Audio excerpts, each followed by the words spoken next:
The supposedly cursed poem known as Tomino's Hell has been a famous creepypasta for a long time and an urban legend before that. But what is the truth behind the dark and twisted poem? A popular Japanese urban legend is about Tomino's Hell. It is a poem that is said you should only read in your mind, never out loud. It follows the tradition of Bloody Mary and Candyman that words hold power, and sometimes it can hurt like hell. It is said that if you dare read Tomino's Hell out loud, a certain and agonizing death will follow the reader, as the poem is said to have a curse lingering between the lines. But who created this supposedly cursed poem that are said to have even killed people? The legend is that Tomino, often thought to be a boy, lived in Japan and wrote the poem. He was a sickly child and sat in a wheelchair. The supposedly cursed poem is pretty gruesome at some parts, and his parents didn't approve of it at all when they found it. Because of the hellish content of the poem, they locked Tomino in the cellar, not feeding him, and he eventually died of bronchitis. The poem was from then on cursed, with Tomino's spirit and anger imprinted in every word. Ready to come to life when reading it out loud. This is obviously just the legend that is created of the legend of the legend. In fact, we do know quite a bit about the actual writer of the poem, and he wasn't thrown in a cellar to die because his parents thought the poem was too grim. The poem is originally written by Yasuo Seijo, when he was 26 years old, in a collection of poems in 1919 called Sakin or Gold Dust. He was a university professor that studied at Sorbonne in France and had a long literary career. Although most of his work was really geared towards children, making nursery rhymes, and was recognized as one of the three great nursery rhymes of the Taisho period. He was, for example, the one introducing Alice in Wonderland in Japan, making Tomino's Hell a work not like anything else from Yasuo Seijo. Because this particular poem stands out as much darker and twisted than the average poem you read out loud. There are many theories about the poem and why it was created in the first place. Many say that Yasuo Seijo wrote the poem after the death of a family member as a way to express the feeling of sorrow and despair. His original intent is now lost though, and we are only left with his written words and the legend they created. How could this poem from the turn of the century ended up being seen as a cursed poem many decades later? There is not a specific thing that is said to happen, but most often comes with a warning that bad things will happen. Most commonly, you are supposedly dragged to hell. But what is the cursed poem about? If you are curious about the whole poem of Tomino's Hell, a translation into English is included at the end of this video. But in summary, it seems to tell the story of a little boy and his journey into hell.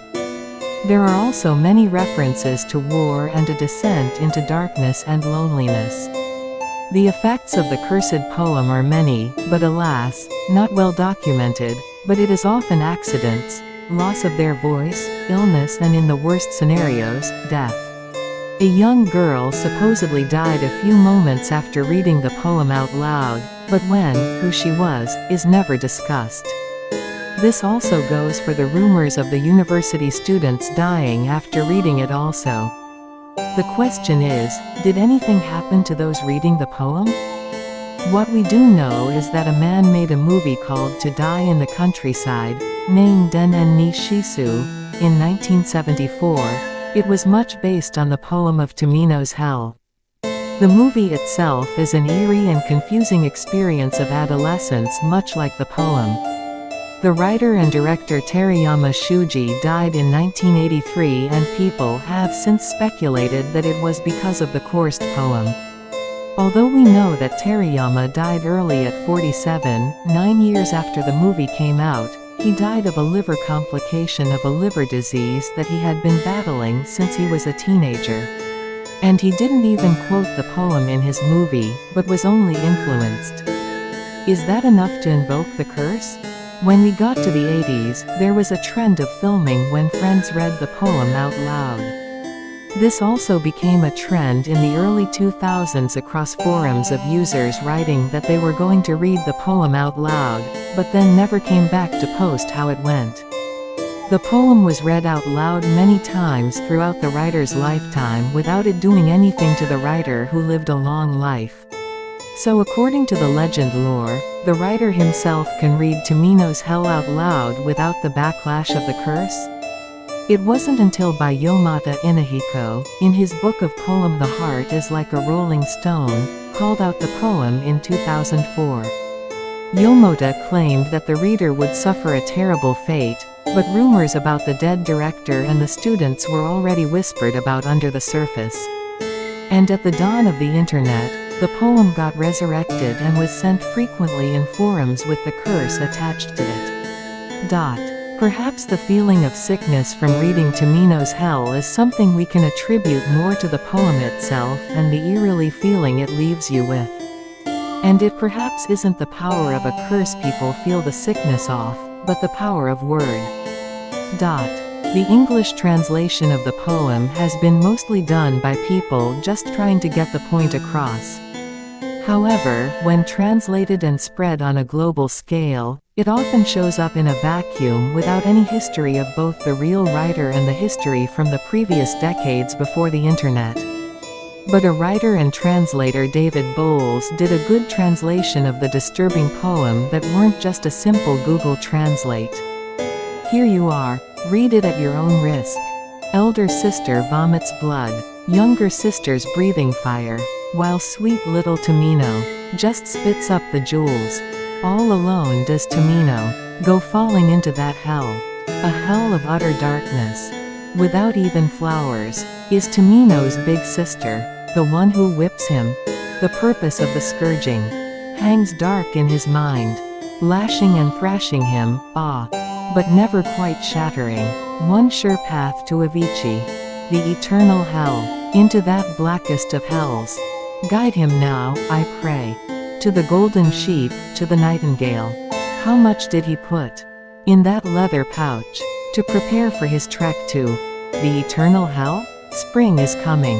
To the valley, to the wood, to the spiraling chasms of the blackest hell. The nightingale in her cage, the sheep aboard the wagon, and tears well up in the eyes of sweet little Tomino. Sing, O nightingale, in the vast, misty forest. He screams, he only misses his little sister. His wailing desperation echoes throughout hell. A fox peony opens its golden petals down past the 7 mountains and 7 rivers of hell. The solitary journey of sweet little Tomino. If in this hell they be found, may they then come to me, please. Those sharp spikes of punishment from Needle Mountain, not just on some empty whim, is flesh pierced with blood-red pins. They serve as hellish signposts for sweet little Tomino.